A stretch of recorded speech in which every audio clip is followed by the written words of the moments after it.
Então, quando o professor Eugênio pediu para mim para chamar uma pessoa para, evidentemente, abrir os trabalhos aqui, desse uma visão histórica e tal, que não fosse uma coisa assim tão hiper difícil, tão hiper... Então eu acho que escolhi a pessoa ideal para o meu colega professor Gerson. O professor Gerson tem a qualidade de ser primeiro uma pessoa muito humilde demais, até para o que ele sabe, né? Nisso ele parece muito com o nosso amigo Ronaldo. Quando eu falo com o Ronaldo, ele fala, não, eu não sei nada. O Ronaldo é aquela pessoa que sempre se defende. O Gerson é super humilde. E é um camarada que tem um linguajar que é um linguajar médio, realmente. Se vocês quiserem uma coisa no nível quântico, ele vai. Se você quiser uma coisa mais simples, também vai, tá? Então ele preparou uma palestra para ser experiências e histórica. Ele vai falar sobre o professor Gerson Costa Miranda, professor do INE, meu colega, meu amigo, principalmente, né? Que eu acho que é importante isso. E eu indivíduo que tem essa visão da ciência bem abrangente, bem assim, interessante. Gerson, você e o outro fora aí. Aliás, não é a primeira vez que já está aqui, já é a quarta vez, tá? Os fenômenos mais cotidianos, né, da luz e dá uma pequena visão histórica em função de ser 2015 o Ano Internacional da Luz, né? Então eu chamei aqui a nossa conversa de um passeio com a luz, né? A ideia é um passeio mesmo, né? Quando a gente vai para um lugar novo, a gente vai passear, a gente escolhe alguns lugares especiais aí para ver alguma coisa interessante e para depois, futuramente, a gente conhecer as coisas com mais profundidade. Então, a nossa mola aí, né, que nos moveu esse ano foi a ONU decretando 2015 como o Ano Internacional da Luz. Isso aconteceu na Assembleia Geral em dezembro de 2013. Né? E eles citam lá na ata da ONU, que escolheu 2015 como Ano Internacional da Luz, alguns eventos importantes para marcar essa periodicidade. Né? Então, o primeiro deles é 1000 anos atrás. Né? Isso é muito interessante. É 1000 anos, Al-Hazen, né? O nome oficial dele é Al-Haytham, mais conhecido como Al-Hazen. Ele foi um árabe que escreveu mais de 100 obras científicas, e sendo que 19 delas dedicadas à luz.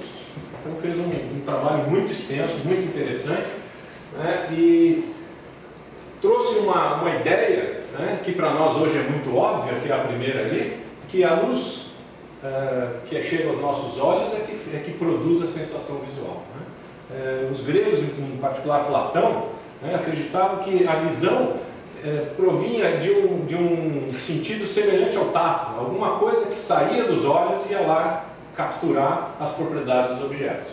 Né? Mas aí ficava um pouco difícil de explicar porque que tinha que ter alguma lâmpada na sala, uma vela, né, para que isso funcionasse. Mas aí Platão dizia que era a mistura desses raios que saíam dos olhos com alguma coisa que vinha da luz, da chama, né, que produzia a sensação visual. Né? E o Al-Hazen então traz essa ideia de que os objetos é que enviam sinais que vêm para os olhos. Né? Então isso foi uma coisa importante. Né? Ele fez muitas coisas importantes, eu só selecionei 3 aí. Né? A propagação retilínea é uma coisa que ele estudou bastante também. Né? Isso a gente aprende até hoje, quando a gente vai lá fazer ótica no ensino médio. Acho que é a primeira coisa que o professor diz é que a luz se propaga em linha reta. Então ele fez várias experiências para demonstrar isso. E a outra coisa é a independência dos raios de luz. Né? Ele mostrar que a luz, quando um raio de luz cruza com outro, eles não colidem, né? Um não atrapalha a vida do outro. Então, isso ele fez várias experiências com a câmara escura, né? Um orifício com uma câmara e várias fontes de luz, e ele viu que então a trajetória do raio de luz não alterava o caminho de outro raio que passasse pelo mesmo ponto. Né? Então esse foi o Al-Hazen, 1000 anos atrás. Né? Depois Fresnel, 1815, né? 200 anos. Fresnel fez a teoria ondulatória da luz. Né?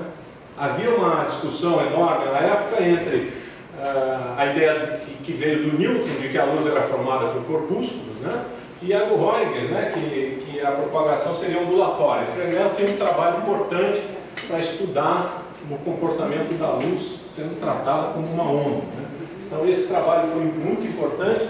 Eu daqui a pouco vou mostrar um experimento ligado com o trabalho do Fresnel que é bastante curioso. Depois Maxwell, 1865. Né? Maxwell foi o responsável por fechar as equações que descrevem o eletromagnetismo. Né? São as chamadas equações de Maxwell. Então, nessas são 4 equações. Nessas 4 equações, você tem ali a descrição das interações elétricas e magnéticas e da superposição entre elas, que a gente chama de eletromagnetismo, né? Um campo influenciando o outro.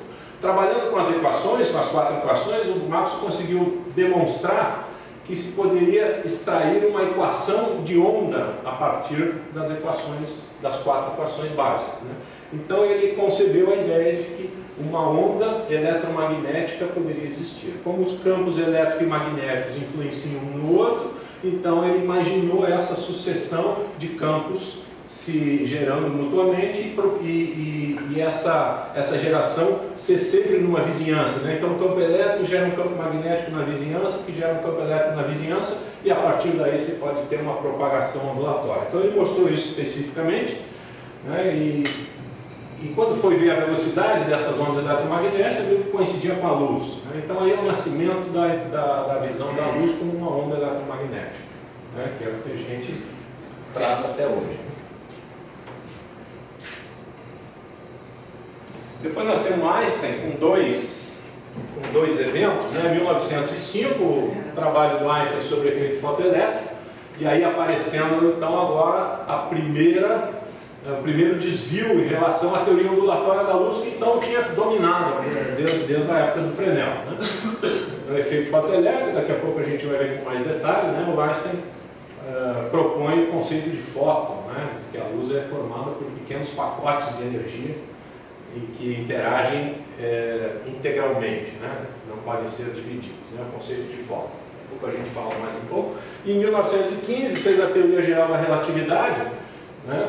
Que passou a ser a base da cosmologia, e em particular, que tem a ver com a gente, é que ele previu, né, que uma massa muito grande deforma o espaço ao seu redor e um raio de luz que trafegue por ali vai sentir essa curvatura do espaço e então vai fazer uma trajetória curva.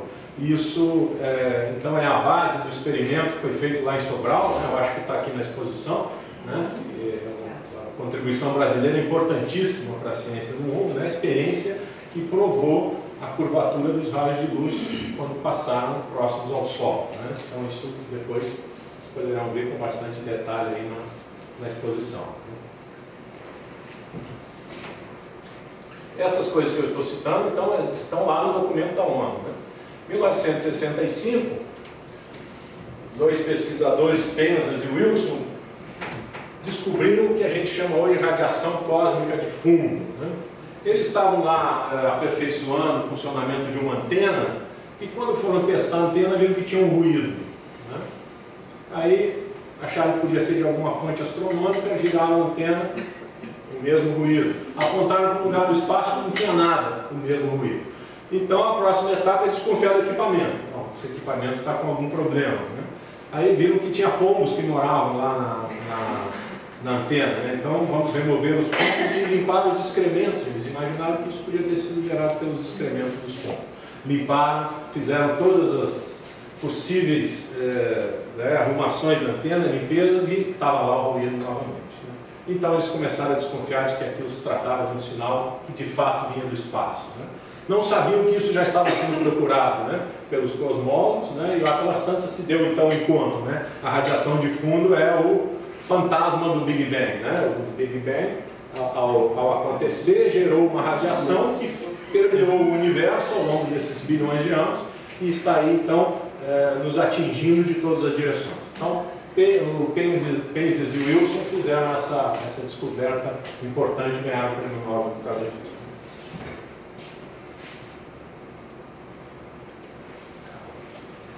Cal, 1965, foi o responsável pela formulação da teoria e pela procura no desenvolvimento das fibras ópticas como mecanismo de comunicação. Né? Isso que hoje é utilizado amplamente, quase que totalmente nas comunicações. Né? Ele foi o pioneiro nas comunicações por fibras ópticas, né?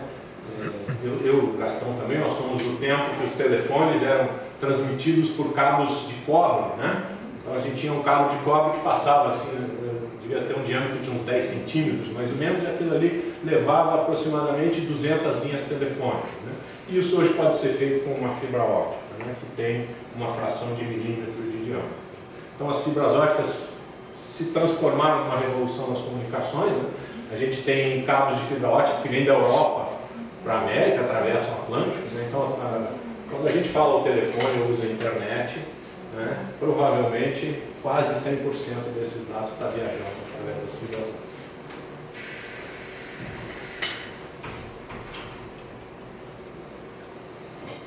Bom, luz como onda. Primeiro vamos ver o que é uma onda e o Caio vai começar a me ajudar agora. A gente define onda como a propagação de uma perturbação. Então, o que é uma perturbação? Eu chego lá e modifico algum local do espaço, de alguma maneira. Jogo uma pedra na água, eu bato aqui na mola.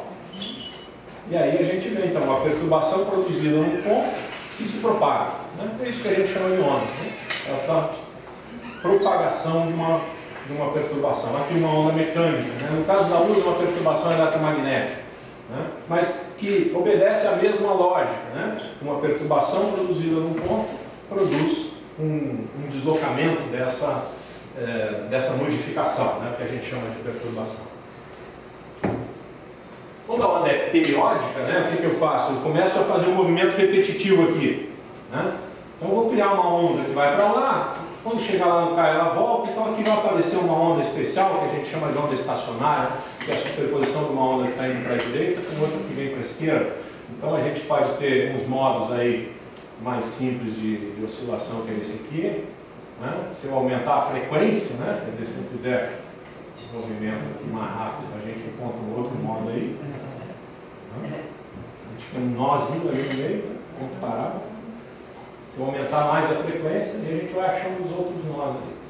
Vamos ver se você fica quietinho aí. Tá certo? Isso.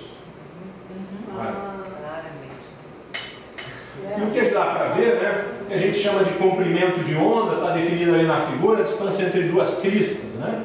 É o intervalo de repetição do espaço dessa onda. Ele está ligado à frequência. Você vê que para produzir um comprimento de onda menor, eu tenho que vibrar aqui mais rapidamente. Se eu vibro mais lentamente, né? Vamos voltar aqui primeiro, segundo, esse é bonito. Eu tenho uma frequência menor, um comprimento de onda maior. Então, comprimento de onda e frequência são duas quantidades inversamente proporcionais. Isso a gente utiliza em muitos momentos aí na análise das ondas, tá? Em particular na luz.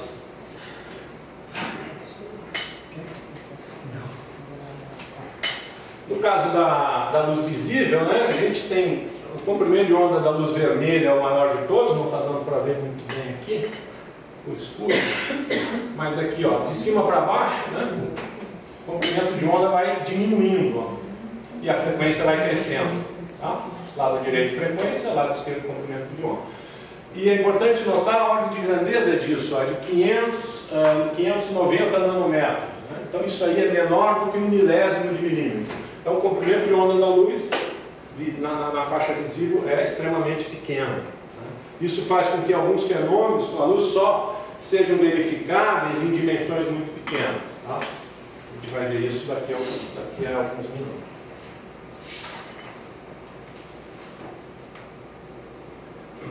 Propriedades das ondas que então a luz vai apresentar, né? Uma é difração, que a gente diz que é a capacidade de uma onda de contornar um obstáculo. Então aqui eu tenho uma onda que se propaga aí da esquerda para a direita. Quando chega aqui nessa abertura, ela contorna. Então eu tenho onda aqui, né, na parte de trás do objeto. Né? Isso a gente não vê cotidianamente com a luz, quer dizer, a luz faz sombra, né? Então parece que não contornou, né? Mas é que a difração ela é significativa quando o tamanho dos objetos é comparável ao comprimento de onda. Como o comprimento de onda da luz é muito pequeno, então a gente não vê isso cotidianamente. A gente vê isso cotidianamente com o som. O comprimento de onda do som tem a ordem de grandeza dos objetos com os quais a gente lida.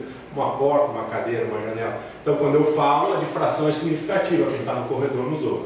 Mas não nos vê, porque a luz não vai fazer a difração porque tem um comprimento de onda muito pequeno.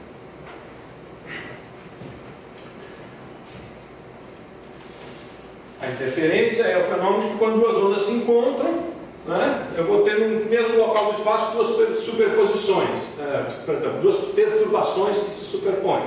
Né? Então elas podem se somar, que a gente chama de interferência construtiva, produz um sinal mais forte, ou pode se cancelar, uma interferência destrutiva. Então o que acontece aqui? A gente tem regiões aqui onde uma onda cancela a outra e outras onde uma reforça a outra. Tá? Eu vou pular um pouquinho aqui que eu quero falar dessa curiosidade, depois eu vou voltar para o slide anterior. Né? Um ponto chamado ponto de Poisson-Arago. Poisson era um defensor da teoria corpuscular da luz, né? E entrou em debate com Fresnel. Né? E aí o Poisson usou o seguinte argumento contra a teoria ondulatória da luz. Ele disse assim: imagina um obstáculo que seja circular ou esférico, que tenha uma simetria. Então, se vem uma onda e vai encontrar esse obstáculo, como essa onda vai contornar o obstáculo, pela simetria nós vamos ter atrás desse obstáculo, exatamente no ponto central, uma superposição construtiva dessas ondas. Então, segundo Poisson, se eu tiver um obstáculo circular, eu deveria enxergar exatamente no centro da sombra desse obstáculo circular um ponto luminoso, o que Poisson disse que era absurdo. Né? E, portanto, a teoria ondulatória da luz não fazia sentido. Um colega dele, também adepto da teoria corpuscular, o Arago, se dispôs a fazer o experimento. E, rapidamente, ele fez o experimento e achou lá um pontinho luminoso no meio da sombra. Então, o que era um forte argumento contra a teoria ondulatória passou a ser um fortíssimo argumento a favor da teoria ondulatória. Né? Foi previsto por quem estava combatendo. Né? Isso aconteceu também com Einstein e a mecânica quântica. Né? Einstein combatia muito a mecânica quântica, mas fazia perguntas muito importantes, botava obstáculos muito fortes e ajudou muito a evolução da mecânica quântica. Né? Apesar de ser contrário aos princípios da mecânica quântica. Aqui é uma experiência, eu falei, né, que as coisas com a luz tem que ser muito pequena, mas aqui é com tecnologia moderna, então a sombra que a gente está vendo aí é de uma moeda de 2 euros. Não. Normalmente se trabalha com coisas muito menores para a gente ter os efeitos da difração, mas aqui, com uma tecnologia moderna, se consegue com objetos maiores.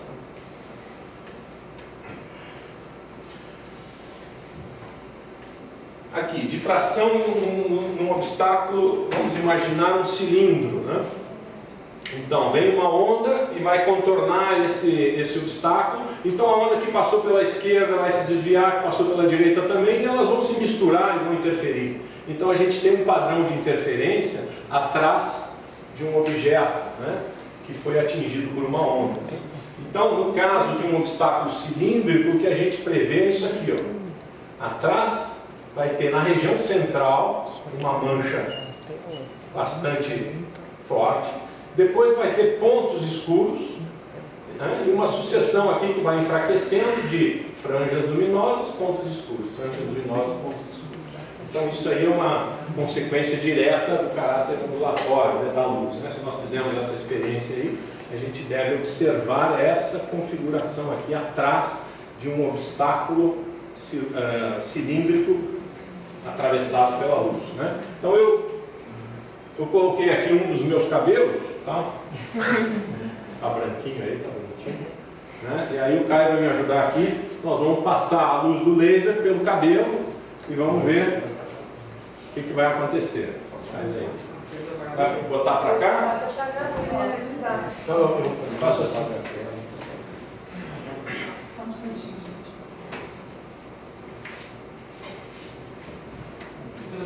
Tá vendo para mim? Faz mais de longe. Melhor? Tá ótimo.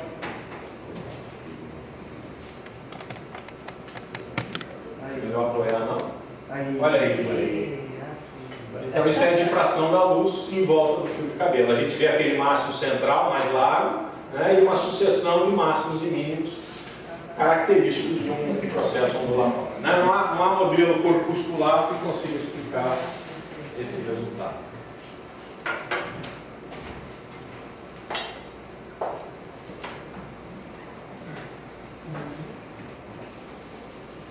falamos. Bom, uma propriedade das ondas é a polarização. O Caio vai me ajudar de novo.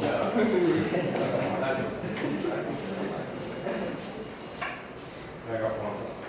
Não precisa. Bom, as ondas a gente pode classificar, né, ondas longitudinais. O que é isso? A perturbação está na mesma direção que a propagação. É uma coisa simples. Então, se eu olhar um ponto aqui, quando a onda passa, ele balança na mesma direção em que a onda se propaga. Né? A onda longitudinal. Tem a outra que é a que a gente já fez, a onda transversal. Né? Quer dizer, se eu olhar aqui, o balanço de um pedacinho é perpendicular na direção em que a onda está se propagando. Essa é a onda transversal. A luz é desse tipo, uma onda transversal, feita por campos elétricos e magnéticos. Né? E as ondas transversais, elas podem ser polarizadas. O que significa isso? Eu tenho infinitas direções para vibrar, já que ela é perpendicular à direção de propagação. A longitudinal não tem opção, só tem uma. Mas a transversal tem infinitas direções. Né? Então, uma onda desse tipo, a gente diz que é uma onda não polarizada, vibra em todas as direções. Né?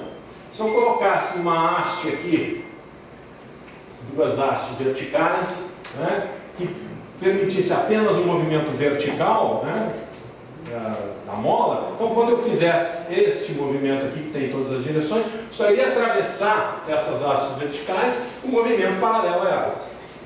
Aí eu diria que eu estaria polarizando a onda, né? Então eu teria uma onda fazendo isso. Essa aqui é uma onda polarizada na vertical. Né? Posso fazer uma onda polarizada na horizontal. Posso fazer uma onda polarizada obliquamente. Né? Então, existem dispositivos que polarizam as ondas. Aqui um dispositivo mecânico seria passar duas hastes. No caso da luz, também é possível a gente obter polarização. Obrigado. Fazendo com que, se o campo elétrico tem várias direções, né, todas as direções, exceto uma, sejam absorvidas. Como é que se consegue isso? Se pega moléculas de cadeia muito longa e se alinham essas moléculas, de modo que quando o campo elétrico está paralelo a essa molécula, ele induz corrente na molécula e a energia é absorvida. E quando o campo elétrico é perpendicular à molécula, ele não consegue transferir, não há indução de corrente, não consegue transferir energia para a molécula e esse campo atravessa. Então, no final de um material que tem essa propriedade, a gente tem um campo elétrico que vibra perpendicular a essas moléculas, portanto, eu polarizei essa luz. Eu tenho um polarizador aqui para mostrar. Não parece grande coisa, porque uma luz natural que é não polarizada, né, ele só deixando passar uma direção, estatisticamente metade da energia está numa direção, outra metade está na direção perpendicular, então ele deixa passar 50% da luz. É o que a gente vê aqui com esse polarizador. Mas se eu tiver já uma onda que chega polarizada, aí a coisa fica interessante, porque se ela está polarizada numa direção que é a que esse cara deixa passar, eu vou ter transmissão praticamente integral. Mas se ela vier polarizada perpendicularmente à direção que esse polarizador deixa passar, não atravessa nada. Né? Será que a gente tem alguma fonte de luz polarizada na sala?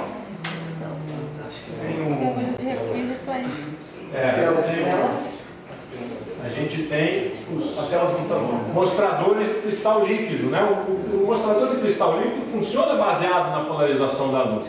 Né? O cristal líquido é uma molécula que é como se fosse uma barrinha que coloca o campo elétrico numa certa direção. E eu orientando essa molécula em relação a uma placa polarizadora, eu consigo fazer passar mais ou menos luz, assim eu controlo a intensidade de cada pixel aí na tela do computador e na tela dos mostradores de cristal líquido em geral. Né?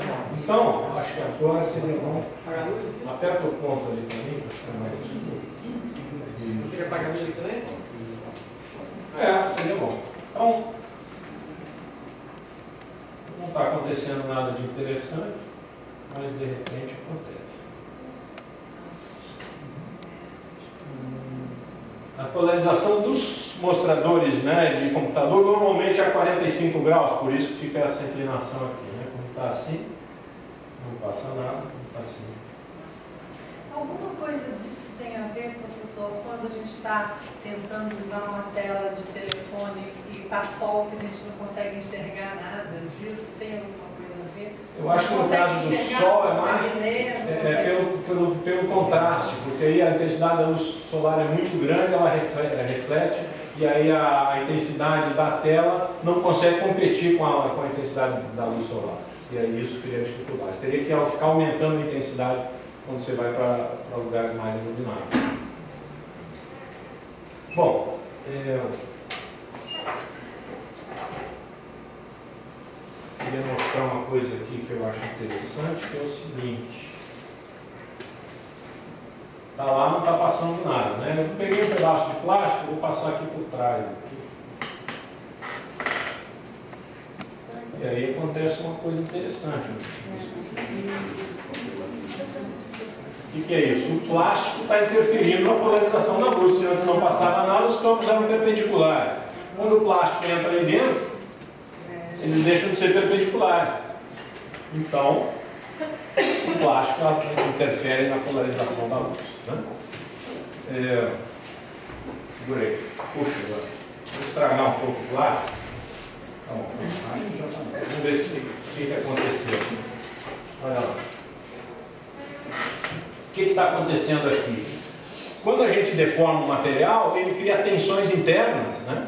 E aí a luz, quando passa por aquela região, muda o seu plano de polarização. Então aqui eu consigo ver os pontos onde a tensão interna do material está em valor mais elevado.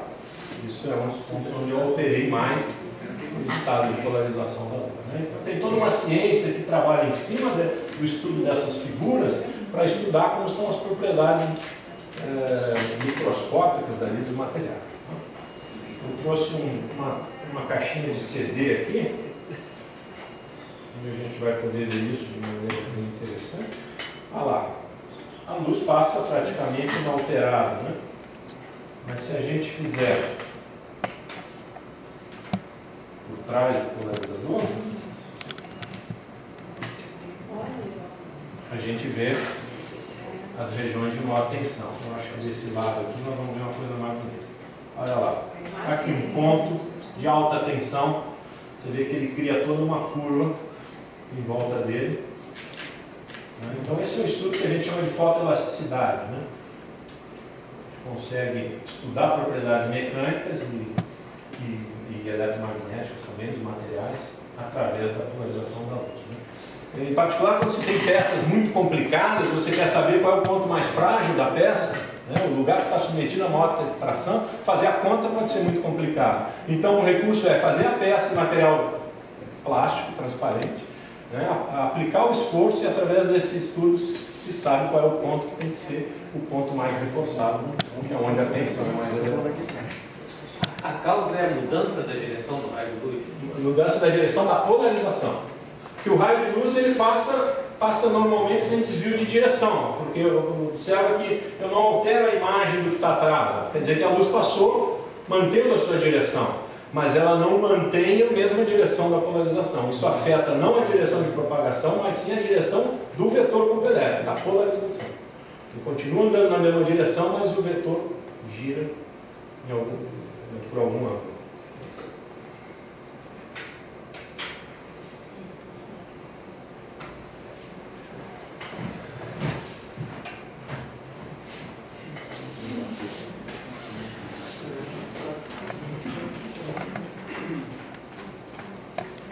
Bom, refração e reflexão total, isso é uma coisa bem conhecida, né?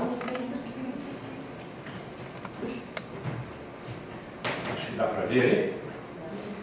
Né?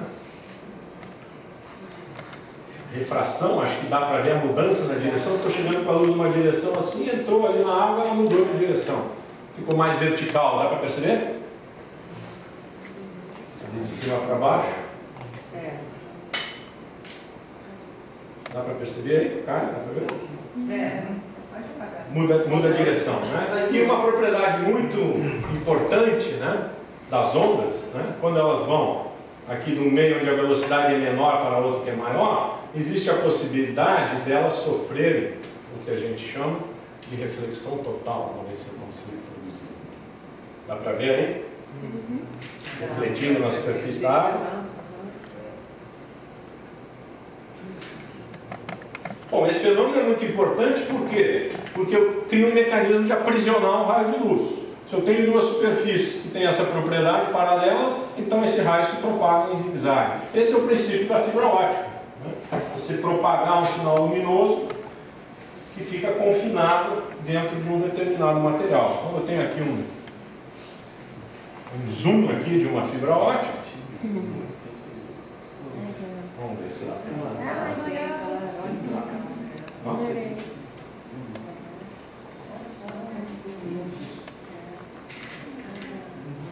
mesmo mudando a direção, a curvatura é suave o suficiente para que não fique o ângulo inferior ao ângulo necessário para ver a reflexão total, né?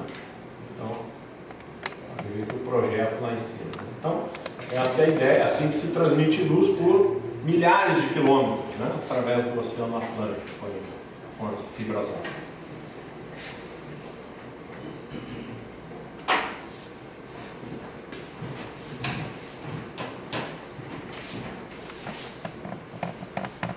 Um outro fenômeno interessante é o azul do céu, né? Espalhamento da luz.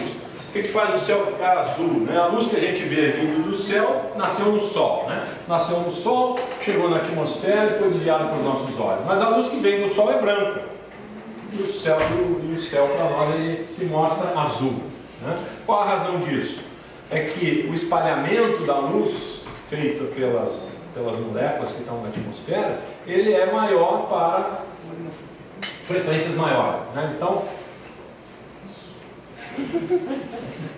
Então as frequências maiores são mais espalhadas, então isso faz com que o azul e o violeta sejam mais desviados na atmosfera. São mais desviados, então são os que atingem os nossos olhos. Então a gente olha para o céu, vê o céu azul, luz que está sendo desviada para nós. O astronauta que olha para a Terra também vê a Terra azulada, que é o espalhamento para fora do mesmo azul, né?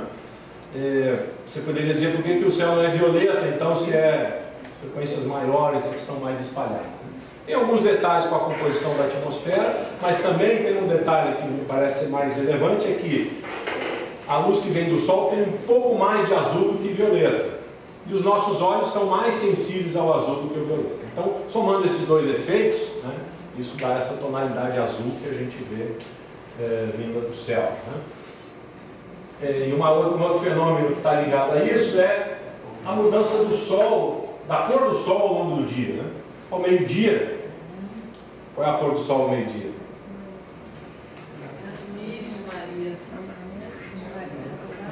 A gente desenha ele amarelo, mas ele é branco, né? Na verdade, se a gente olhar para ele, a gente não vai ver cor nenhuma, porque a gente vai ser completamente ofuscado, né? Mas é branco, o Sol é branco ao meio-dia, né? Mas quando ele vai se inclinando no horizonte, o que acontece? A camada de ar atravessada pela luz é muito maior, ela fica cerca de 40 vezes maior entre meio-dia e 6 horas da tarde. Então, se a luz do Sol atravessa 40 vezes mais a atmosfera, eu vou ter o azul retirado 40 vezes mais eficientemente. Portanto, a luz que vai chegar aos nossos olhos, ela está completamente empobrecida da região de alta frequência, do azul, do violeta. Então, isso vai fazer com que a gente receba uma luz que predomina na frequência baixa, no vermelho, né? Então, o vermelho do pôr do Sol é esse fenômeno amplificado, né, pela maior extensão da camada de atmosfera que a luz atravessa. Eu queria ter uma ideia do tempo, como é que a gente está? Tem tempo, gente?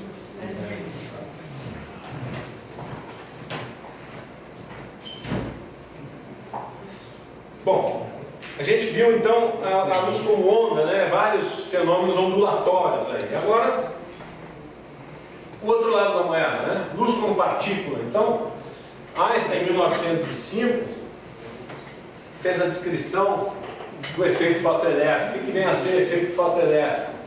O nome diz assim: foto, chega a luz, elétrico, saem elétrons. Então, elétrons que são ejetados de um material quando atingidos por determinado tipo de luz. Chega a luz, saem os elétrons. O que se observava experimentalmente, que era muito estranho, é que se você usasse um determinado tipo de luz que arrancava alguns elétrons, se você usasse a mesma luz com uma intensidade 100 vezes maior, os elétrons arrancados não saíam com velocidades maiores. Saíam com a mesma velocidade. O que mudava era a quantidade de elétrons arrancados.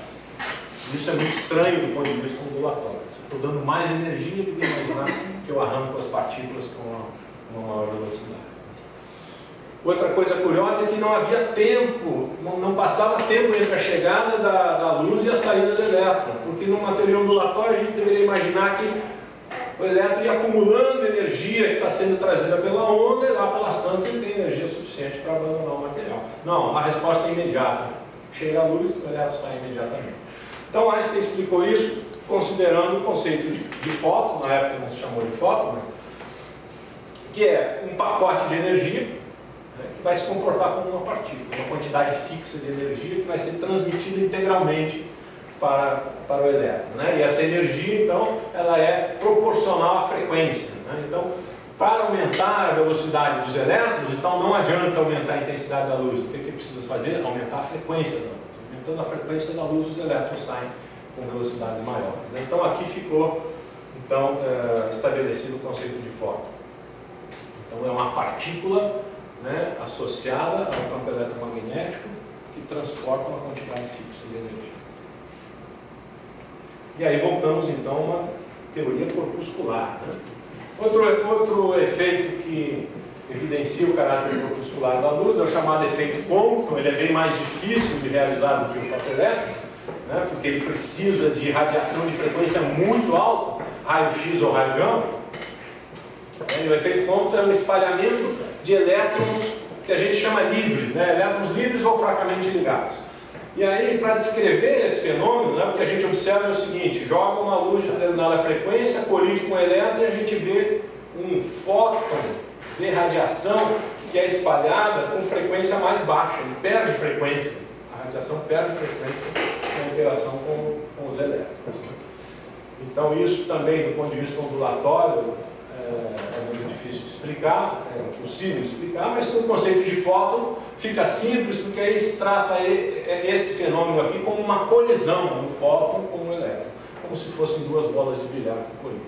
O fóton traz uma certa quantidade de energia, uma certa quantidade de movimento, interage com o elétron, né? Cede parte da energia para o elétron. Como ele ficou com menos energia, então ele vai sair com uma frequência mais baixa, que está se vendo aqui. Então o efeito Compton seria a outra evidência aí para o caráter corpuscular da luz, né? E aí então a gente fica nessa questão terrível. Provamos que a luz é uma onda, fizemos aqui várias experiências para mostrar isso. Provamos que a luz é um corpúsculo fazendo essas experiências. Mas afinal, ela pode ser ao mesmo tempo um corpúsculo e uma onda, porque a gente tem isso com entidades muito distintas, né? Uma pedra lá se comporta como uma partícula. A minha voz aí que se propaga aqui é uma perturbação que vai se espalhando no espaço. Como conciliar esses dois conceitos, né, tão antagônicos, né? E aí então é o que apareceu, que a gente chama aí de dualidade onda-partícula, que se traduz da seguinte maneira: quando a gente faz uma experiência com a luz, isso vai valer também para as partículas, para o elétron, né? Isso passa a ser uma propriedade geral da natureza. Quando a gente interage, a gente evidencia um dos caráteres, ou o caráter corpuscular, ou o caráter ondulatório. É uma complementaridade. A gente não consegue, numa mesma experiência, verificar as duas características das partículas ou das ondas, né, eletromagnéticas. No caso do fóton, né? Então, a experiência mais clássica para se analisar isso é a experiência da dupla fenda, né, que foi feita originalmente lá por Young. Então, uma onda eletromagnética ou um feixe de luz vai atravessar essas duas fendas, né? A gente tem aqui, pela teoria ondulatória, a formação de duas frentes de onda que vão se superpor e vão produzir padrões claros e escuros lá numa tela. Tudo muito bem entendido pela teoria ondulatória, né? Agora, se a luz é composta de fótons e o fóton tem um caráter corpuscular, a primeira pergunta que eu vou fazer é: por qual fenda passou esse fóton? Se ele é uma partícula, ele deveria passar por uma ou pela outra fenda. E como é que a gente aborda esse problema? Bom, a gente bota um espião aqui numa das fendas para ver se fóton passa por ali ou passa por lá. E o que acontece é que quando a gente bota o espião, que é capaz de evidenciar a passagem do fóton, o fóton passa por uma ou pela outra. Eu nunca vejo coincidência do fóton passar simultaneamente pelas duas fendas. Ele passa por uma ou pela outra. Ah, legal. Então peguei o cara. Está aí o caráter corpuscular e ao mesmo tempo o caráter ondulatório lá atrás. Não. Aí acontece a surpresa. Quando eu sou capaz de dizer por qual fenda o fóton passou, o padrão de interferência lá atrás se desmancha completamente. Então eu passei a evidenciar o caráter corpuscular e eu perdi toda a informação sobre o caráter ondulatório. Se eu tiro os espiões, eu enxergo o caráter ondulatório evidenciando. Então, se eu não observo o caráter corpuscular, eu consigo observar o caráter ondulatório e vice-versa. Como é que se dá essa experiência hoje em dia? Hoje em dia se é capaz de fazer essa experiência jogando um fóton de cada vez. Uma fonte de luz extremamente tênue que vai emitir um fóton de cada vez. Você poderia imaginar que os fótons interferem uns com os outros. Não.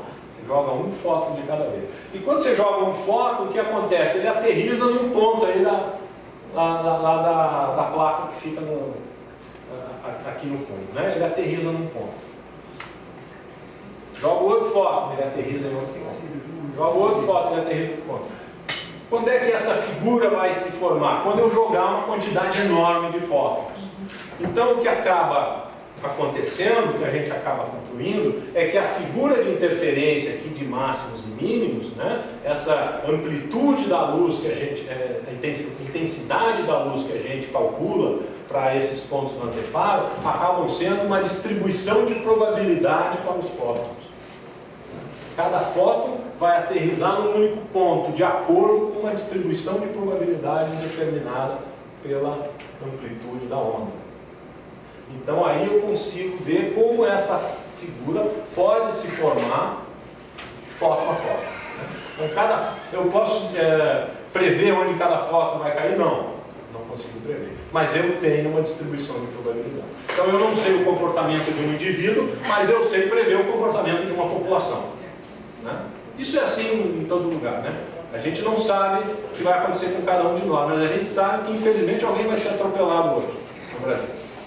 Não sei quem, né? Ninguém quando sai de casa sabe que vai ser atropelado não, mas uma população a gente consegue prever determinados comportamentos.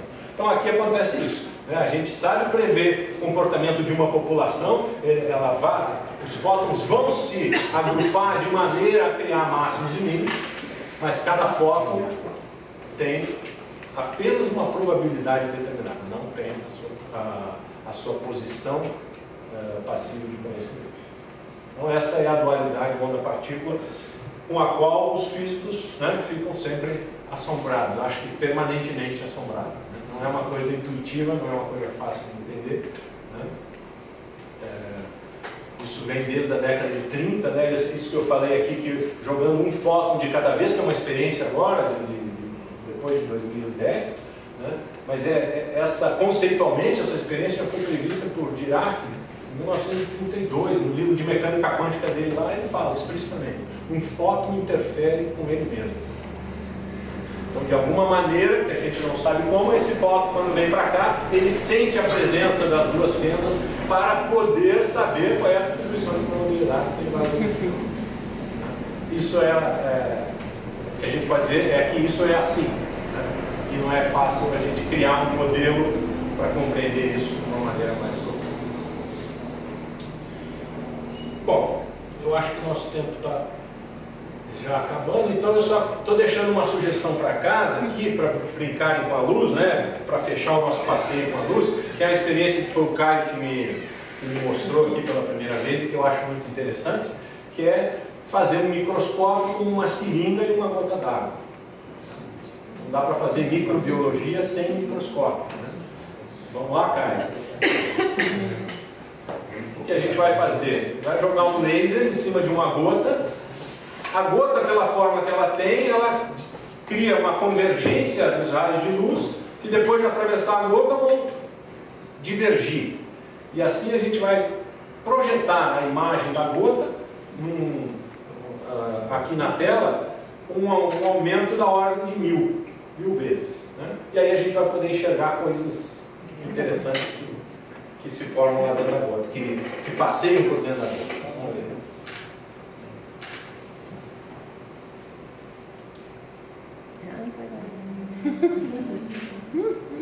Isso que está aparecendo aí é uma infusão de um musgo que tinha uns protozoários. Com um pouco de sorte a gente vê um bicho vivo andando por aí. Não sei se vai acontecer agora, mas...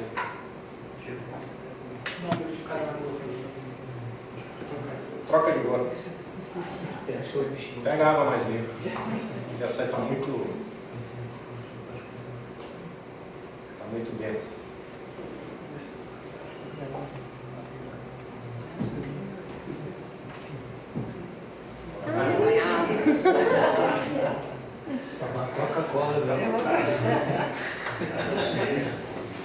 Observa que todos esses objetos que aparecem aí, eles aparecem com umas linhas de volta. Né? Isso aí é a consequência da difração da luz em torno deles, porque eles são microscópicos, né? Então eles têm um tamanho da ordem de grandeza do comprimento de onda da luz, então a difração em torno deles é muito significativa.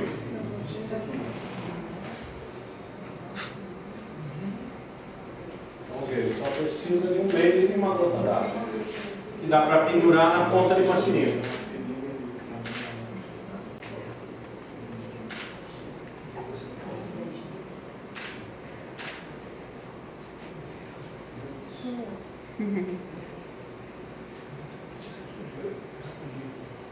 Não vi ninguém se mexendo por vontade própria.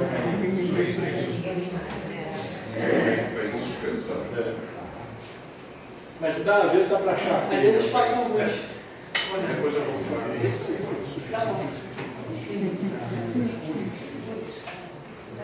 Bom, com isso encerramos o nosso passeio. Obrigado.